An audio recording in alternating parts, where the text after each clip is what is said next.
Gretel. एक समय की बात है, घने जंगल के बाहर एक लकड़हारा रहता था। उसके 2 बच्चे थे जिनका नाम था हैंसल और ग्रेटल। लकड़हारा अपने बच्चों से बहुत प्यार करता था, पर उनकी सौतेली माँ को वो दोनों बच्चे बिल्कुल भी अच्छे नहीं लगते थे। मुझे इन बच्चों से कब छुटकारा मिलेगा। एक दिन बच्चे अपने कमरे में खेल रहे थे। तब लकड़हारे की बीवी ने उनसे कहा, सुनिए, इन थोड़े पैसों में हमारा गुजारा नहीं हो पा रहा। ऐसा करते हैं, बच्चों को जंगल में छोड़ाते हैं। क्या? जंगल? पर बच्चों की सौतेली माँ ने ये फैसला कर लिया था कि जैसे ही लकड़हारा बाजार के लिए निकल जाएगा, वो बच्चों को जंगल में छोड़ाएगी। हैंसल अपने सौतेली माँ के शब्द सुनकर दुखी हो जाता है, पर जल्द ही उसे एक तरकीब सूझती है। चतुर हैंसल ने अपने घर के पास पड़े हुए चमकीले पत्थरों को इकट्ठा किया। इन चमकीले पत्थरों की मदद से हम अपने घर वापस आ सकते हैं। जैसे ही दूसरे दिन लकड़हारा बाजार के लिए निकल पड़ा, सौतेली माँ दोनों बच्चों को लेकर जंगल के लिए निकल जाती है। घने जंगल से चलते चलते हैंसल चमकीले पत्थर जमीन पर गिराता रहता है।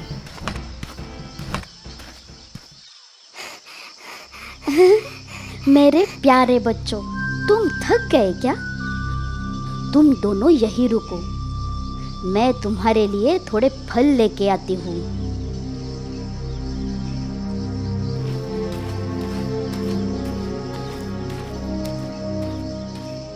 पूरा दिन बीत गया, पर बच्चों की सौतेली माँ वापस नहीं आई। मुझे बहुत डर लग रहा है। घबराओ मत, हम चमकीले पत्थरों के सहारे जरूर घर पहुंच जाएंगे। दोनों बच्चे घबराए हुए रास्ते से चल पड़े, पर चमकीले पत्थरों ने उन्हें सही सलामत घर पहुंचा दिया।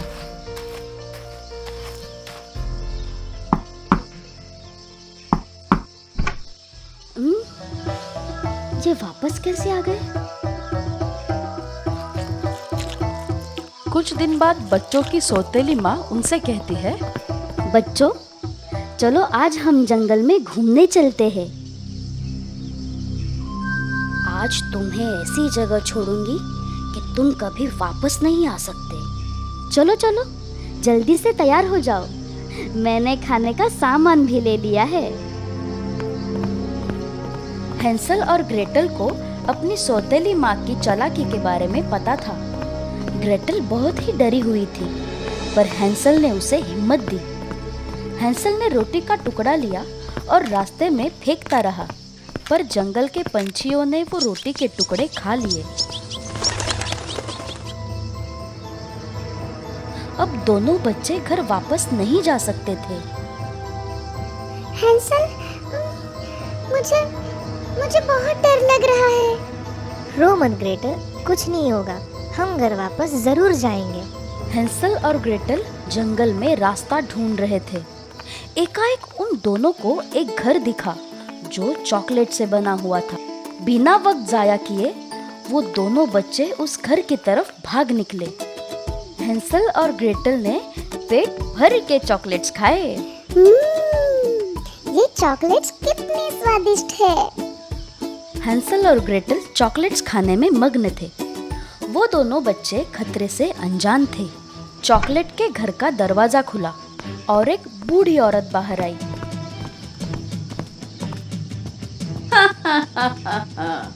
कैसे हो बच्चों, अंदर आ जाओ और आराम से बैठकर भरपेट खाना खा लो। वो बूढ़ी औरत एक दुष्ट जादूगरनी थी। दोनों बच्चे उस घर में कैद हो गए थे और उनके समझ में नहीं आ रहा था कि क्या करें। अब मैं तुम्हें कैद करके रखूंगी और फिर बाद में खा जाऊंगी। और तुम नन्ही लड़की, मेरे घर की साफ सफाई करना शुरू कर दो जल्दी। जादूगर ने जब जादुई मिश्रण बनाने में व्यस्त थी, तब ग्रेटल को एक विचार आया जो उन दोनों को उस घर से बाहर निकाल सकता था।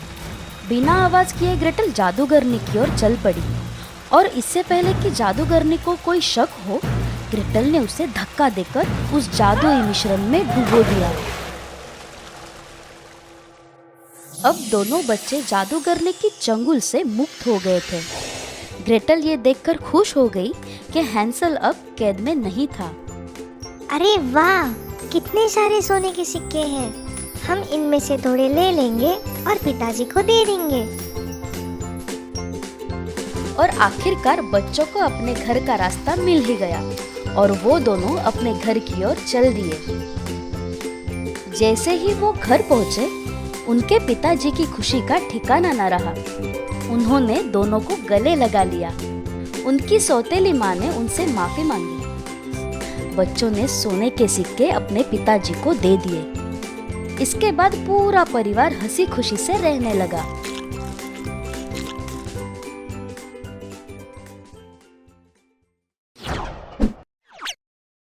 Little red riding hood. बहुत समय की बात है। दूर देश में एक छोटा सा गांव था, जहाँ एक नन्ही सी लड़की रहती थी, जिसका नाम था रेड राइडिंग हुड।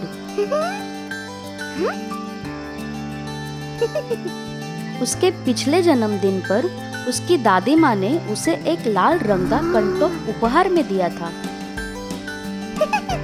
अरे वाह, शुक्रिया दादी माँ। उस नन्ही बच्ची को वो कंटोप इतना पसंद था कि वो जहाँ भी जाती उसी को पहन कर जाती थी। इसीलिए उसे प्यार से सब रेड राइडिंग हुड बुलाते थे।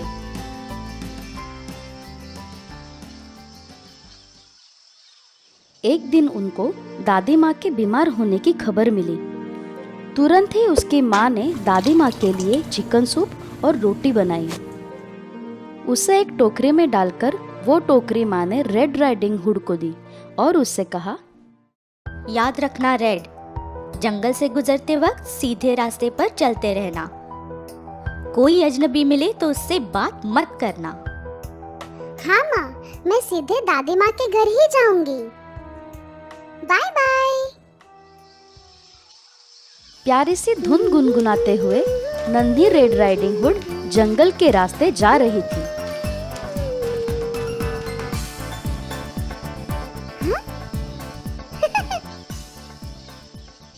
तभी उसकी टोकरी से निकलने वाली मजेदार खुशबू ने एक पेड़ के नीचे सो रहे भेड़िए को जगा दिया।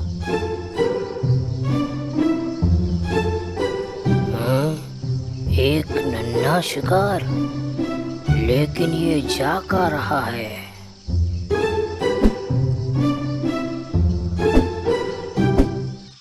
कैसी हो प्यारी बच्ची, क्या तुम मुझे ये थोड़ा सा स्वादिष्ट खाना चखने को दोगी? मुझे माफ कर दीजिए, मैं ये नहीं दे सकती। ये सूप मैं अपनी बीमार दादी माँ के लिए लेकर जा रही हूँ, जो अकेली रहती है। आप ये सेब ले सकते हो। दादी माँ अकेली ही रहती है, तो पहले दादी माँ को निगलते हैं और बाद में इसे, लेकिन तब तक इसे रोकना होगा। अरे रुको, मेरी बात तो सुनो। मुझे पता है कि तुम्हारी बीमार दादी माँ कैसे ठीक हो सकती है। सच में? पर कैसे? क्या आप मुझे बता सकते हैं? वह जो तुम स्ट्रॉबेरीज देख रही हो, उनमें जादुई शक्ति है। उनमें से थोड़ी अपनी दादी माँ के लिए ले जाओगी तो वो जल्दी ठीक हो जाएगी। अरे वाह, आपका बहुत बहुत धन्यवाद। मैं अभी जाकर थोड़ी सी ले लेती हूँ। चलो, पहले दादी माँ के घर चलो। नन्ही रेड अपनी दादी माँ के लिए रसीली स्ट्रॉबेरीज चुन रही थी। तभी भेड़िया वहाँ से दादी माँ के घर की ओर भाग निकला। उसने सोच लिया था कि वो पहले दादी माँ और फिर रेड राइडिंग हुड को निगल जाएगा। जैसे ही भेड़िया दादी माँ के घर पहुंचा, उसने देखा कि दादी माँ पलंग पर आराम से सो रही है। क्या आराम से लेटी है? हाँ, कौन? तुम यहाँ क्यों आए हो? तुम्हें और तुम्हारी पोती को एक साथ निगलने। हाँ? चले जाओ यहाँ से। गाना गुनगुनाते हुए रेड राइडिंग हुड अपने दादी माँ के घर पहुंची, पर जैसे ही वो अंदर गई, अपनी दादी माँ को देखकर थोड़ा सा चौंक गई। वो उनके बेड के पास आई और उनसे पूछा, अरे, आपकी आंखें इतनी बड़ी क्यों है दादी माँ? ताकि मैं तुम्हें अच्छे से देख सकूं मेरी बच्ची। और आपकी आवाज इतनी भारी क्यों लग रही है? ताकि मैं तुम्हें अच्छे से बुला सकूं मेरी बच्ची। और आपके हाथ इतने बड़े क्यों हैं? ताकि मैं तुम्हें अच्छे से गले लगा सकूं। हाँ? और आपका मुंह इतना बड़ा क्यों? ताकि मैं तुझे पूरा निगल जाऊं।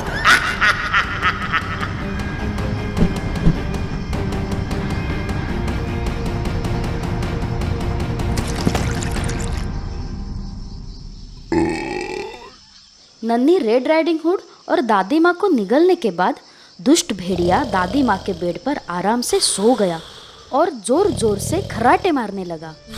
एक लकड़हारा दादी माँ के घर के पास से गुजर रहा था। तभी वो घर से आने वाली अजीब खर्राटों की आवाज सुनकर रुक गया। उसे समझ आ गया था कि कुछ तो गड़बड़ है और वो तुरंत ही दादी माँ के घर के अंदर चला गया। अरे, ये दुष्ट भेड़िया दादी माँ के बेड पर क्यों सो रहा है? और इसका पेट इतना गुड़गुड़ क्यों कर रहा है? अरे नहीं, इसने कहीं दादी माँ को तो नहीं निगल लिया? अब इस दुष्ट भेड़िए को एक अच्छा सबक सिखाता हूँ। लकड़हारे ने भेड़िए का पेट चीरकर दादी माँ और रेड राइडिंग हुड को सही सलामत बाहर निकाल दिया। लकड़हारे ने उसके पेट में एक बड़ा सा पत्थर डाल दिया और दादी माँ ने उसका पेट सी दिया। ओ दादी माँ, मैं कितना घबरा गई थी। इस दुष्ट भेड़िए ने आपको कोई नुकसान तो नहीं पहुँचाया ना? मेरी प्यारी बच्ची, मैं ठीक हूँ और तुम्हें देखकर मुझे बहुत खुशी हुई। तुम्हारा बहुत बहुत धन्यवाद। इसके बाद तीनों चुपचाप छिप गए और भेड़िए के बाहर आने का इंतजार करने लगे। भेड़िया अपनी नींद पूरी करके उठ गया। उठने के बाद उसे बहुत ज्यादा प्यास लगी हुई थी। अरे, मेरा पेट इतना भारी क्यों लग रहा है?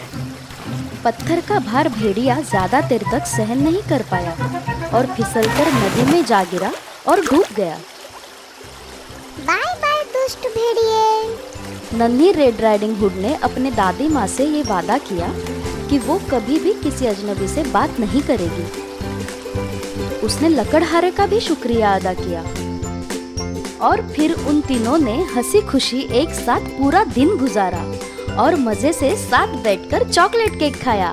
मुझे और दादी माँ को बचाने के लिए धन्यवाद।